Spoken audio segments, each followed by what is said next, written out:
குமாரனாகிய செருபாபேல் என்னும் யூதாவின் தலைவனுடைய ஆவியையும் யோத்சதாக்கின் குமாரனாகிய யோசுவா என்னும் பிரதான ஆசாரியனுடைய ஆவியையும் ஜனத்தில் மீதியான எல்லாருடைய ஆவியையும் எழுப்பினார். அவர்கள் வந்து தங்கள் தேவனாகிய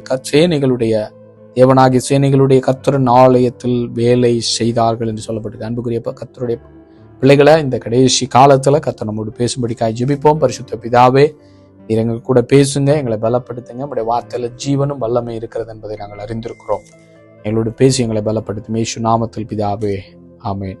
பாருங்க கர்த்தருடைய பிள்ளைகளை, இந்த நம்ம கேட்டதான கர்த்தருடைய வார்த்தை ஆகாய் தீர்க்கதரிசி மூலமாக கிமு 520வது வருடத்துல கர்த்தருடைய ஊழியக்காரராகிய தீர்க்கதரிசி ஆகாய் மூலமாக ஆண்டவராகிய தேவன் 2வது ஆலயம் கட்டும்படிக்காக ஆண்டவர் இடிந்து கிடக்கிறது. அந்த செகண்ட் டைம் அந்த ஆலயம் என்ன செய்யணும், ஆலயம் கட்டும்படிக்காக ஆண்டவருடைய ஊழியக்காரராகிய அந்த யோசுவா தலைமையிலும் செருபாபேல் தலைமையிலும் அந்த ஆலயத்தை கட்ட வேண்டும் என்கிற தேவ தரிசனமும் தேவ திட்டமும் வெளிப்பட்ட போது இந்த ஆகாய் என்கிற தீர்க்கதரிசிக்கு கர்த்தருடைய வார்த்தை உண்டாகி கொடுக்கப்பட்டதான தீர்க்க தரிசனமான வார்த்தையை தான் நம்ம இப்ப பார்த்தோம். இங்க என்ன நடக்குது அப்படின்னா, அங்க ஆலயம் இடிக்கப்பட்டிருக்கிறது. ஆலயம் இடிக்கப்பட்டு ஆலயம் கட்ட வேண்டும் என்று சொல்லி கர்த்தருடைய பிள்ளைகள் ஆகிய அந்த அந்த அந்த அந்த ஊழியக்காரராகிய செருபாபேலுக்கு ஒரு பெரிய தரிசனமும் ஒரு பெரிய பாரமும் உண்டானது. ஆனால் மற்ற அந்த யூத ஜனங்களுக்குள்ள பெரிய, ஏன்னா அவங்க அநேக உபத்திரவங்கள் வழியாக பலவிதமான அந்த அடிமைத்தனத்துல அந்த பாபிலோனியருடைய ஆதிக்கத்துல அவர்கள் அநேக ஜனங்கள் இருக்கிறபடினாலும் இப்படிப்பட்டதான ஒரு விதமான ஒரு போராட்டம் அந்த யூத ஜனங்களுக்குள்ள என்ன செஞ்சுட்டு இருக்குது. இப்படிப்பட்டதான ஒரு பாடுகள் நிமித்தமாக, உபத்திரவத்தின் நிமித்தமாக இவர்கள் தேவனுடைய ஆலயம் அங்க இடிக்கப்பட்டிருக்கிறது உண்மைதான். தேவ ராஜ்யம் அங்கு கட்டப்படாமல் தகர்க்கப்பட்டு கிடக்கிறது ஒருபுறம் இருந்தாலும் இதை எல்லாவற்றையும் அவர்கள் விட்டு அவங்க சுயநலமாக அவங்க எப்படி யோசிக்கிறாங்க, அவங்களுடைய சுய சித்தத்தை செய்ய வேண்டும், சுயநலமாக தன்னுடைய சாமனத்தையும் தன்னுடைய காரியங்களையும் செய்ய வேண்டும் என்கிற விருப்பம் உடையவர்களாய்த்தான் அங்க இருக்கிறாங்க.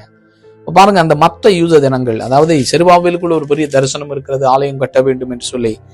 ஆனால் இவர்களுக்குள்ள, மற்ற யூத ஜனங்களுக்குள்ள எப்படிப்பட்டதான எண்ணம் இருக்கிறதா? 1வது வசனம் பாருங்க.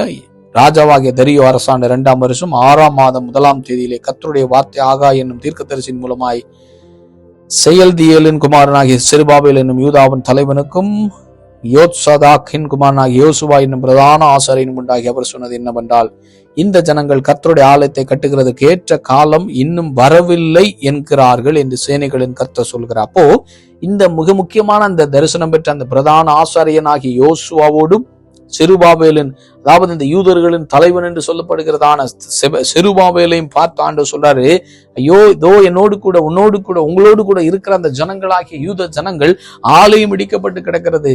தேவனுக்காக அவர்கள் பிரதிஷ்டை பண்ணப்பட்டு சாலமோன் மூலமாய் கட்டப்பட்ட தேவனுடைய ராஜ்யம் ஸ்தாபிக்கப்பட்ட வேண்டும் என்று சொல்லி பாரத்தோடு நான் கொடுத்த அந்த தரிசனத்தின்படி உடன்படிக்கை பற்றி வைக்கப்பட்ட தேவ மகிமை இறந்த தேவ மகிமை உள்ளதான அந்த ஆலயம், நான் தங்குகிறதான அந்த ஆலயத்துல தேவனுடைய பிரசன்னம் இருக்கிறதான அந்த இடத்துல மகா பரிசுத்த ஸ்தலமும் இருந்து ஜனங்களை வழிநடத்த வேண்டும் என்று சொல்லி நான் தங்கும்படிக்காக ஏற்படுத்தப்பட்ட அந்த ஆலயம் இடைக்கப்பட்டிருக்கிறது. அப்படி என்று சொன்னால் புதிய பாட்டின்படி என்னுடைய ராஜ்யம் தகர்க்கப்பட்டிருக்கிறது, கர்த்தருடைய ராஜ்யம் பூமியிலே ஸ்தாபிக்கப்படாமல் தடுமாறி கொண்டிருக்கிறது என்று சொல்லி இன்றைக்கு நம்ம அந்த கம்பாரிசன் பண்ணும்போது அது புரிந்து கொள்ள முடிகிறது. அன்றைக்கு பழைய ஏற்பாட்டுல எருசலேம் ஆலயம், இன்றைக்கு புதிய ஏற்பாட்டுல தேவனுடைய ராஜ்யம் என்று சொல்லப்படுகிறது. அப்போ அங்க இடிந்து கிடக்கும் போது அந்த ஜனங்களுக்குள்ள என்ன பாரம் இருந்துச்சு தெரியுமா?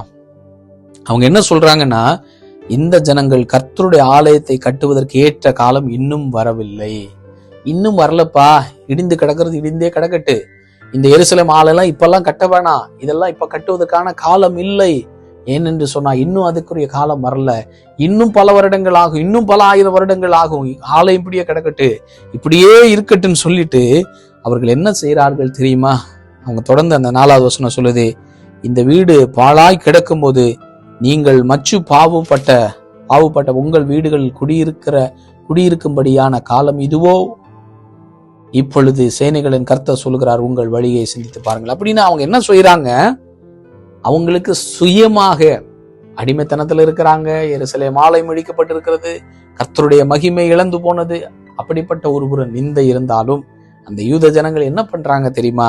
அவங்களுக்கு சொந்த வீடுகளை கட்டி, வீடு பாழாய் கிடக்கும் போது, ஆண்டவருடைய வீடு பாழாய் கிடக்கிறது, தேவ ராஜ்யம் கட்டப்படாமல் இடிந்து கிடக்கிறது, தேவனுடைய மகிமை இழந்து நிற்கிறது, தேவனுடைய ராஜ்யம் அங்க ஒன்றும் இல்லாமல் நிற்கும் போது இவர்கள் எப்படி செய்யறாங்க? நீங்கள் மச்சு பாவப்பட்ட அவங்க வீடு பயங்கரமாய் வீடை கட்டி, அடுக்கு மாடி மேல வீடு கட்டி, அவர்கள் சொகுசா ஏசி எல்லாம் வைத்து, அன்றைக்கு ஏசி இல்லை இன்னைக்கு சொல்றேன், ஏசி எல்லாம் வைத்து பலபலா வீடுகளை கோடிக்கணக்கில் பணங்களை செலவு பண்ணி அழகான வீடை கட்டி கர்த்தரனுக்கு கொடுத்தார் வீடுன்னு சொல்லிட்டு மகிமையை தன்னுடைய சுய மகிமைக்காக அதை காண்பித்து கொண்டு ஆண்டுடைய ராஜ்யம் விழுந்து கிடக்கிறது. ஆண்டுடைய ராஜ்யம் இல்ல, தேவனுடைய மகிமை வெளிப்படல. இந்த உலகம் அங்கு தேவ ராஜ்யம் கட்டப்பட வேண்டும் என்று சொல்லி கர்த்தர் கொடுத்த தரிசனம் அங்க விழுந்து கிடக்கிறது.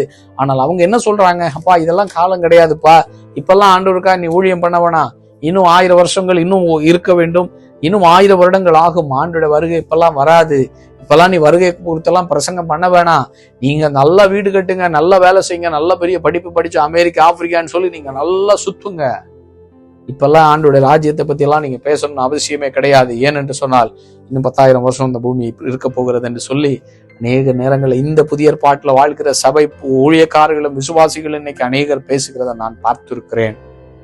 ஆண்டவர் துக்கப்படுறாருங்க. ஆண்டவர் என்ன துக்கப்படுறாரு?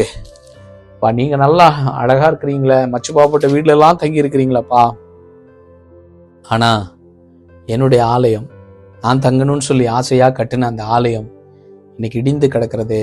இடிந்து கிடக்கிறது எதுக்கு? சிம்பாலிக்கு தேவ மகிமை இழந்ததாய் சத்துருவானவன் சொல்லுறான், பாரு யூதனுடைய தேவன் யெகோவா தேவன் மகிமையானவர் சொன்னாங்களே, அவருக்கு ஆலயமே இல்லைன்னு சொல்லி அப்படிப்பட்டதான கனவீனப்பட்ட சூழ்நிலையில கிடக்கிறத ஆண்டவர் பார்த்து ஆண்டவர் துக்கப்படுகிறார்.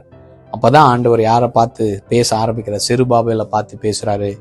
செருபாபேலே நீ என்ன பண்ணிட்டு இருக்கிறாய் என்று சொல்லி கர்த்தர் பேசிதான் அந்த கேட்ட வசனத்தின்படி 14வது வசனம் வரும்போது, செருபாபேல் என்னும் யூத தலைவனுடைய ஆவியையும் யோசுவாவின் பிரதான ஆசாரியனுடைய ஆவியையும் ஜனத்தின்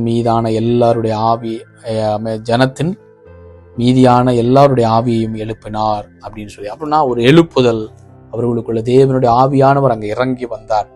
ஏனென்று சொன்னால் அவர்களுக்குள்ள தேவனுடைய ஆவியானவர் அங்க இல்லாததுனால செருபாபேலுக்குள்ள கொஞ்சம் அபிஷேகம் இருந்தது உண்மைதான், இந்த பிரதான ஆசாரியனுக்குள்ள அபிஷேகம் இருந்தது உண்மைதான், கூட இருக்கிற ஜனங்களுக்குள்ள இல்ல, சுயநலமாய் வாழ ஆரம்பித்து விட்டாங்க. ஆனால் அந்த ஆவியானவர் அங்க கடந்து வரும்போது அந்த ஆவியானவர் கொண்டு வந்த எழுப்புதல் அந்த ஜனங்களுக்குள்ள அதிகமாய் பற்றி எரியும் போது அவர்கள் தேவ ராஜ்யத்தை குறித்த ஒரு தரிசனம் உடையவர்களாய் மாறினார்கள்.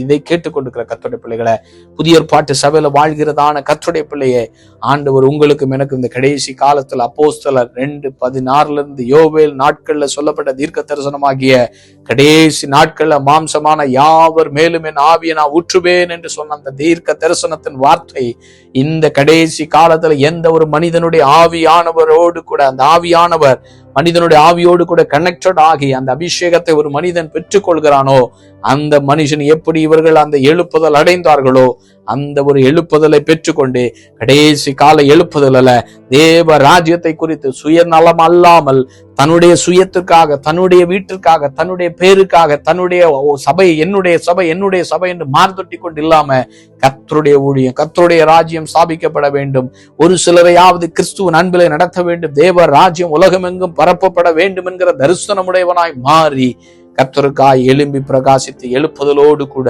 கடைசி காலத்தை ஊழியத்துல செய்ய முடியும்.